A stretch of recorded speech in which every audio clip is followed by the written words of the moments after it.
প্রায় 12 দিন পর অবশেষে কারাগার থেকে মুক্তি পেল শারমিন শিলা ওরফে ক্রিম আপা।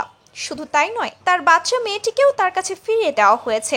ইতোমধ্যে বিষয়টি নিয়ে নেট দুনিয়ায় তোলপাড় চলছে।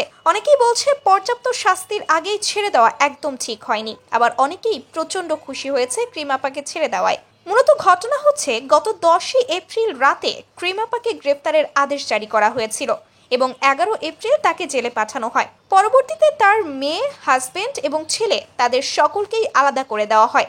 ব্যক্তিগত জীবন বলতে তাদের যেন আর কিছুই ছিল না। তারা তাদের লাইফ কিভাবে পরিচালনা করবে, তার ছেলে কোথায় থাকবে, মেয়ে কোথায় থাকবে, এসব নিয়ে যেন প্রশাসন একটা ছেলে খেলা শুরু করে দিয়েছিল। নিজেদের ভিউ ব্যবসা চালানোর জন্য এবং নিজেদেরকে অনেক মানবিক প্রমাণিত করার জন্য তারা এমন এমন কাজ করেছে ক্রিম আপার সাথে, যেটা সত্যি খুবই দৃষ্টিকটু ছিল। অনেকেই বলেছে ক্রিম আপা তো তার বাচ্চাদেরকে ঠিকমতো লালন পালনই করতে পারছিল না। সে কখনোই একজন ভালো মা বা স্ত্রী হতেই পারেনি। সে তার মেয়ের সাথে অনেক খারাপ কাজ করেছে, তাই তার সাথে যেটা হয়েছে একদম ঠিক হয়েছে। কিন্তু আপনারা একটু ভেবে দেখবেন যে আসলেই তার সাথে ঠিক হয়েছে কিনা। একটা বাচ্চা তো তার মা এবং পরিবারের কাছেই সবচেয়ে বেশি ভালো থাকে, তাই না? হ্যাঁ, এটা ঠিক, ক্রিম আপা যেটা করেছে সেটা হয়তো ঠিক করেনি, কিন্তু তাকে বোঝানো বা তাকে একটাবার সুযোগ দেওয়া উচিত ছিল, তাই নয় কি? সে এতবার আকুতি মিনতি করলো, এতবার ক্ষমা চাইলো, তবুও তাকে ক্ষমা করা হলো না। অবশেষে সামাজিক যোগাযোগ মাধ্যম জুড়ে যখন তার এই মুক্তি পাওয়ার খবরটি প্রকাশ্যে আসলো, সকলেই যেন নতুন করে খুশি হলো। হ্যাঁ, এটা সত্য যে সকলেই এটা চেয়েছিল যে ক্রিম আপার একটা শাস্তি হোক, কিন্তু কেউ এটা চায়নি যে তার থেকে তার পরিবার এভাবে কেড়ে নেওয়া হোক। তাই তো শারমিন শিলা জেল থেকে মুক্তি পাওয়ার এই খবরটি যখন প্রকাশ্যে আসলো, দর্শকদের যেন খুশির সীমা নেই। কিন্তু আসলেই কি ক্রিম আপা ছাড়া পেয়েছে? প্রশ্ন কিন্তু থেকেই যায়।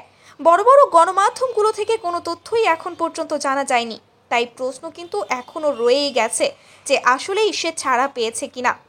আসলে ঘটনা হলো, এই ভিডিওটা যে দেখছেন, এটা ক্রিম আপার মুক্তির ভিডিও না, বরং ক্রিম আপা জেলে ঢোকার ঠিক আগের মুহূর্তের ভিডিও।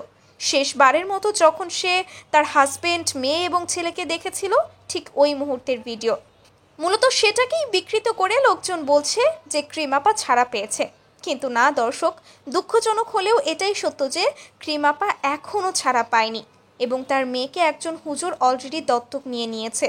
তাকে সেই বাচ্চা মেয়েটার পুরো দায়িত্ব নিয়েছে সে, এবং তার বড় ছেলে এবং হাজবেন্ড বর্তমানে একটা দুঃখী জীবন কাটাচ্ছে। সম্প্রতি তার ছেলে তো লাইভে এসে কান্নাকাটিও করেছে তার মায়ের জন্য। বলতে চাই, আমার আম্মু 10 দিন যাবত জেলে। আমার বোনটা খুব অসহায় হয়ে গেছে। আমার বোনটা দুধের বাচ্চা দুধ পায় নাই। বিষয়গুলো দেখে সত্যি খুবই কষ্ট লেগেছে আমার। যাই হোক, আর বেশি কথা না বাড়াই, আশা করি বিষয়টা এখন আপনাদের কাছে একদমই ক্লিয়ার। তো এই বিষয়টা নিয়ে যদি আপনাদের কোনো মন্তব্য করার থাকে, অবশ্যই আমাদের কমেন্ট করে জানাতে ভুলবেন না। আমরা নিশ্চয়ই আপনার মন্তব্যের একটা সম্মান প্রদর্শন করার চেষ্টা করব।